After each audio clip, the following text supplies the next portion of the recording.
ఇది మీ యొక్క విలువైన కామెంట్స్ని కింద వీడియోలో కంపల్సరీ షేర్ చేయండి ఫ్రెండ్స్. హలో ఫ్రెండ్స్, ఇది జీడిమెట్లలోని ఒక సిగ్నల్ వద్ద బస్ స్టాప్ పరిస్థితి ఫ్రెండ్స్. నేను అప్పలపాండికి ఇంటికి వచ్చేటప్పుడు బస్ కోసం వెయిట్ చేస్తా అంటే ఈ బస్ స్టాప్ దగ్గర వెయిట్ చేయాల్సి వచ్చింది. ఇది రిక్వెస్ట్ బస్ స్టాప్. ఇది పేరుకు మాత్రమే రిక్వెస్ట్ బస్ స్టాప్ ఫ్రెండ్స్. అసలు ఒక బస్సు కూడా ఆగలేదు ఇక్కడ.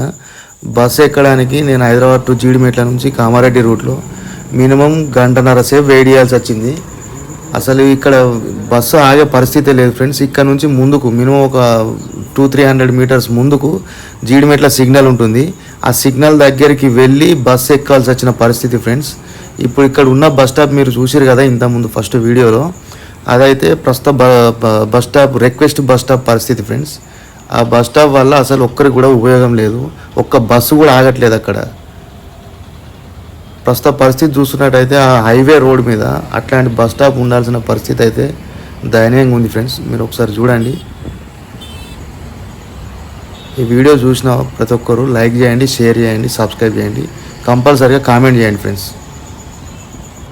ఇక బస్సు ఎక్కినాక పరిస్థితి ఎట్లుందంటే, ఈ ఫ్రీ బస్సు చేయబట్టి పైసలు పెట్టినోడేమో నిలబడి అవుతుంది, పైసలు లేకుండా ఫ్రీగా టికెట్ తీసుకున్నోళ్ళేమో మంచిగా సీట్లలో కూర్చుంటారు. ఇదేంది భయ అని అడుగుతాను.